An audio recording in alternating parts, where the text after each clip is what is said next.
Okay, so for renal tubular defects, in order to memorize it, we can say Fanconi bagels. So for the Fanconi syndrome, it happens in the proximal convoluted tubule, the pink part over here, while the Bartter syndrome occurs in the ascending loop of Henle, and then the Gitelman syndrome occurs in this green portion, and that is the distal convoluted tubule, while the Liddle syndrome, or the same, that's the syndrome of apparent mineralocorticoid excess, it occurs in the collecting part, this purple piece of the renal tubule. First, with the Fanconi syndrome, the defect is generalized reabsorption defect in the proximal convoluted tubule, causing an increase in excretion of amino acids, glucose, CO3, and phosphate, and all substances reabsorbed by the proximal convoluted tubule. So we know that basically the proximal convoluted tubule is supposed to reabsorb all of the beneficial stuff like proteins, amino acids, and whatever. Like it should take everything back into the blood. So, for example, it takes 100% of the glucose and 100% of the amino acids in addition to sodium. And also it absorbs water, bicarb, and ACL in addition to the anions and everything else. So what happens in the Fanconi syndrome is that the defect in this proximal convoluted tubule causes a loss of all of the stuff that should be reabsorbed into the blood. So what happens is that the result of losing bicarbonate in the urine, like not reabsorbing the bicarbonate back into the blood, is metabolic acidosis, because we know that bicarbonate is considered basic.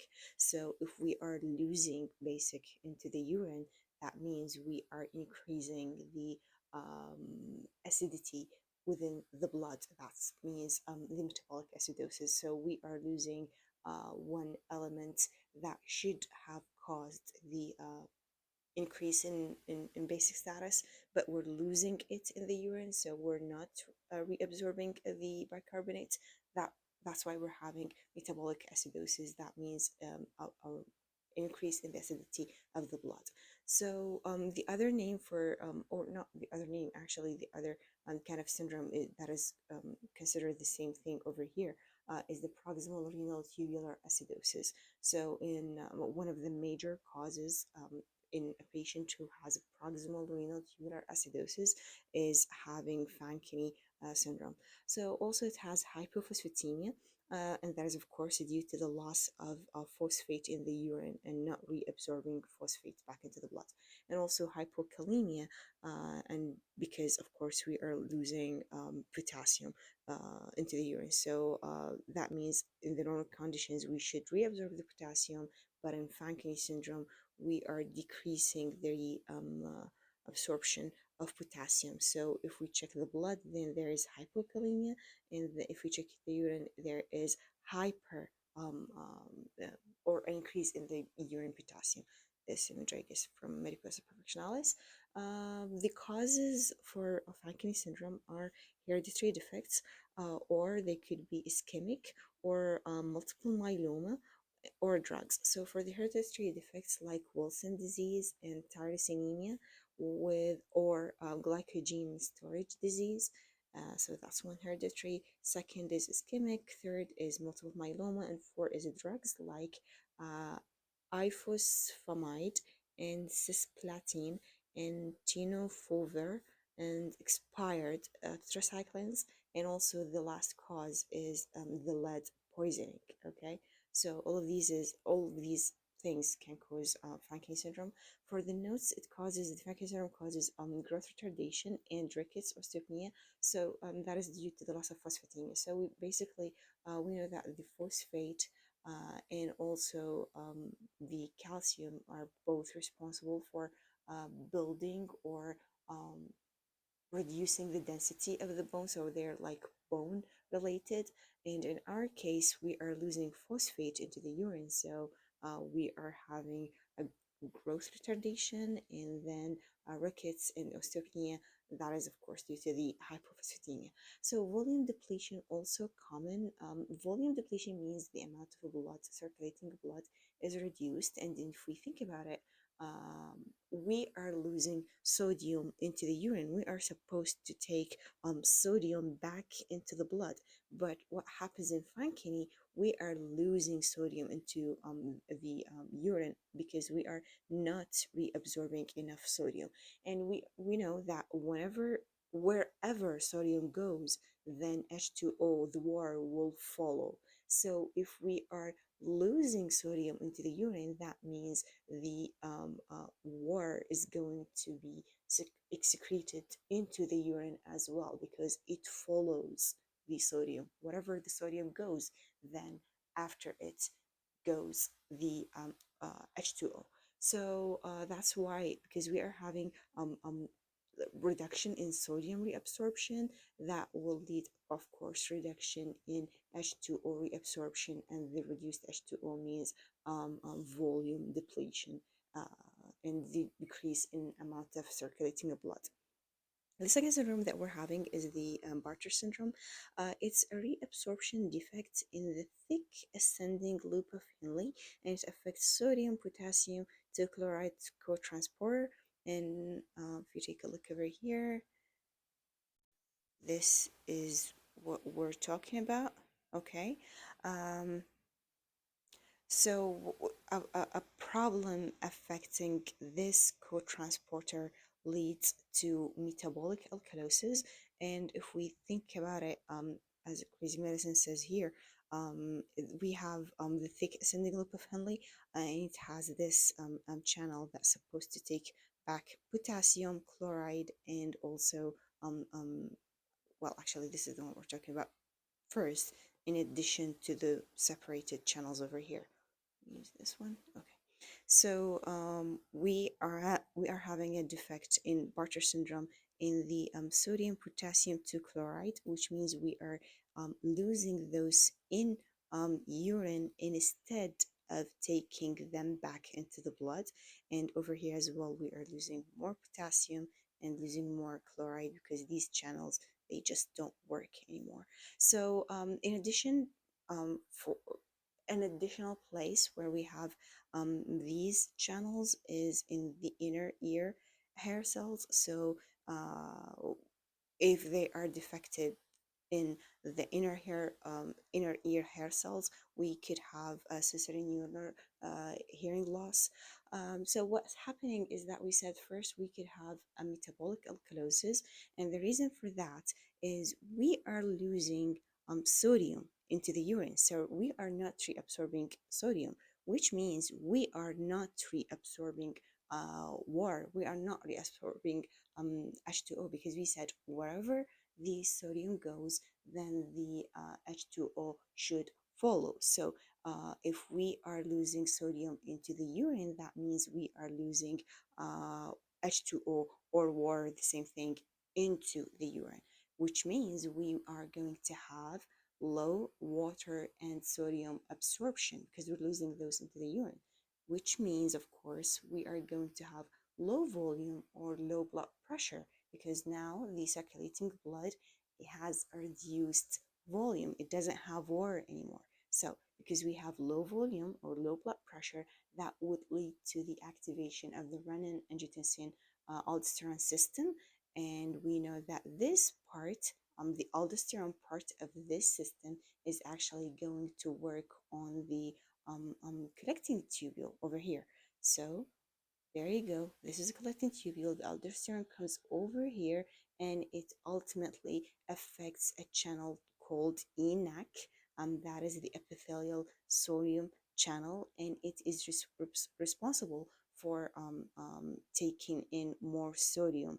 So because now we had to activate this epithelial sodium channel, we are going to subsequently have an increase in the hydrogen and potassium excretion, because even though we are taking more sodium, as we said here, through the ENaC channels, we are increasing the positive charge within the cell. So we need to get rid of that buildup of positive charge within the cell. So that's why we are going to lose potassium as over here, and then hydrogen as over here. So due to the activation of the ENaC, or the epithelial sodium channels, we are increasing the hydrogen excretion and the increasing the potassium excretion. So now we are going to have in Bartter syndrome, we're going to have hypokalemia due to that loss of potassium in urine, and also metabolic alkalosis because we are losing hydrogen ions. So we are losing the acidity into the urine because hydrogen ions are considered acidic, so we're losing those into the urine, so the blood stays as metabolic alkalosis. And also, of course, we can have hypercalciuria, which means we are losing more calcium into the urine. But if we check the blood, then there is hypocalcemia, so less calcium within the blood. So the drug of choice is indomethacin in this case, but what we're talking about here, okay, so we said why we're having metabolic alkalosis, and we have hypokalemia because we're losing potassium, and hypercalciuria because there is more calcium in urine. So this is calciuria, not calcemia. This condition is autosomal recessive, and it presents to the clinic just like someone who's taking chronic loop diuretics use. So if someone is taking loop diuretics for a really long time, they could have the same symptoms as Bartter's syndrome. The other syndrome that we're talking about over here is Gitelman syndrome. There is a reabsorption defect in the of the NaCl in the distal convolute tubule. So the problem now is with the reabsorption of sodium chloride, in addition to that magnesium as well. So we are unable to reabsorb the sodium and nor chloride nor magnesium, which means all of these are going to be lost into the urine and not taken back into the blood.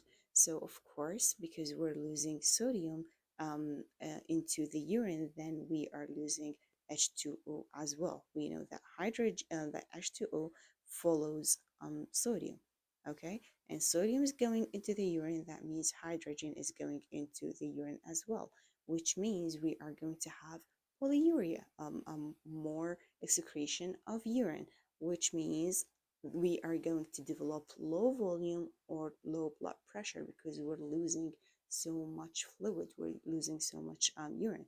So the low blood pressure or low volume would activate the renin-angiotensin aldosterone system, and as we said, that the aldosterone part acts on the distal convolute tubule via the ENaC channels, that is the epithelial sodium channels, and of course they take in more sodium into the blood, um, and they should subsequently, of course, take more high H2O into the blood to, compensate for the low blood pressure. But meanwhile, because it's trying to solve the problem, it will also, because its nature is to increase the hydrogen excretion and increase the potassium excretion, that will lead to hypokalemia and then metabolic alkalosis. So loss of potassium causes hypokalemia, and the loss of hydrogen into the urine causes metabolic alkalosis because we're losing the acidic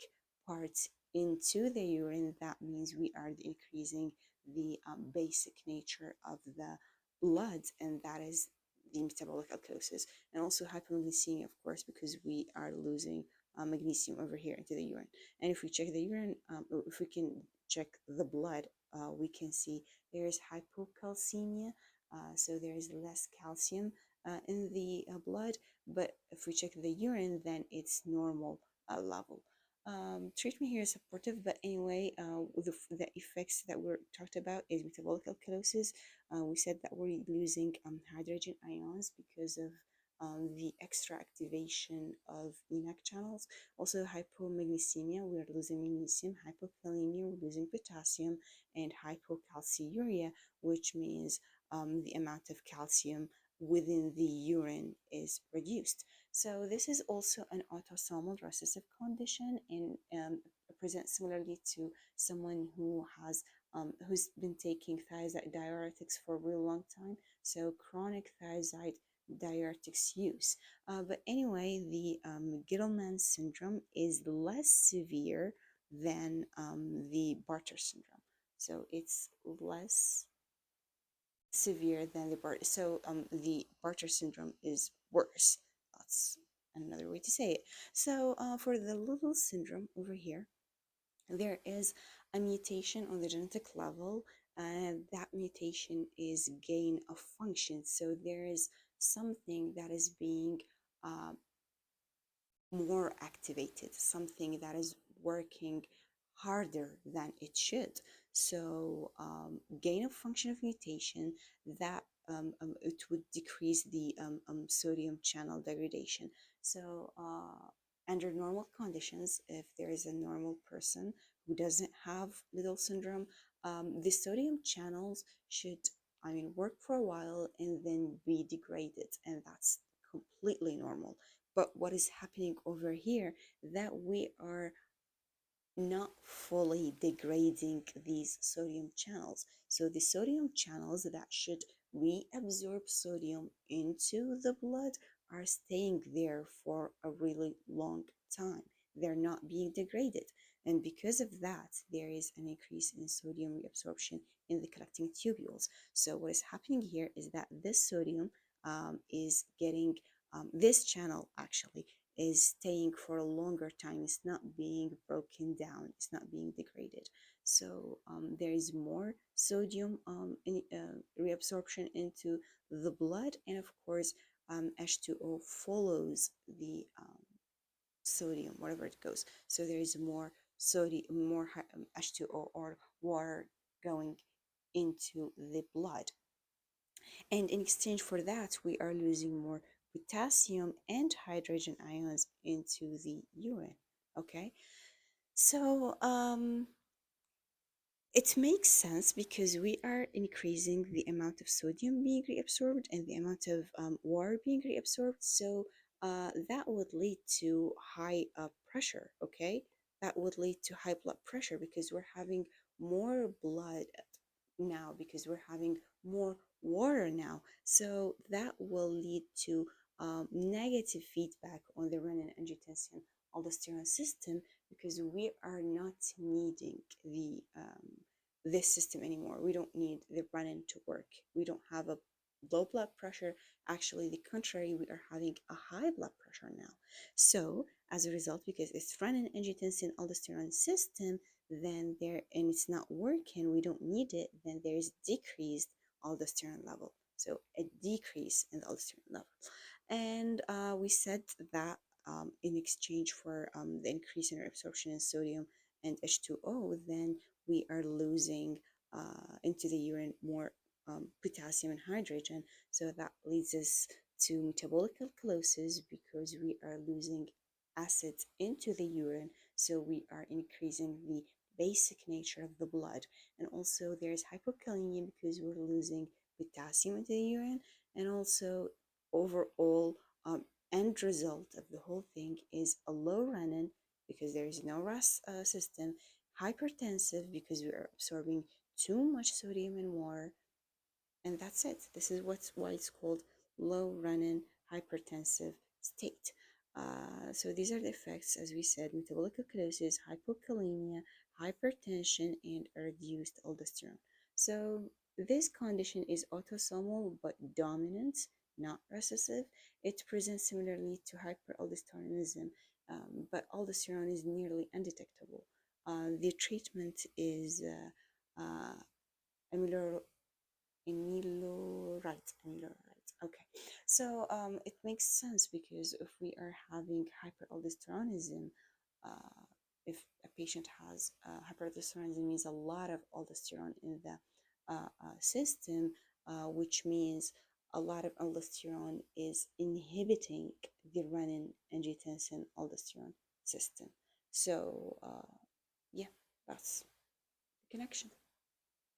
So for the syndrome of apparent mineralocorticoid excess, Okay, so what we have is cortisol over here. That's the active form, and then it should be converted into cortisone. That is the inactive form. Okay, so what we have is the mineralocorticoid over here. Let's write mineralocorticoid receptors.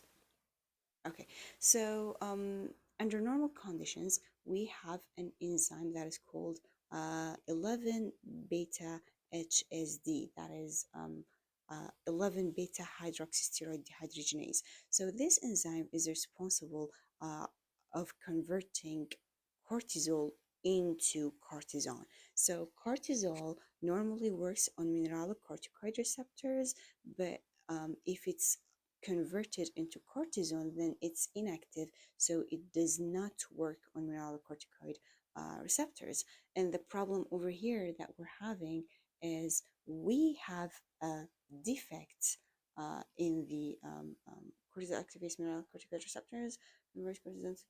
Okay, so there is a hereditary loss or deficiency of this enzyme. So this enzyme does not exist, which means we are unable to convert the cortisol into the cortisone anymore, because we have lost or we have a deficiency in this enzyme, which means we have an increased amount of cortisol, that is the active form, which means a lot, much more activation of the mineralocorticoid receptors, because now all we have is the active form and not being able to convert it into the inactive form.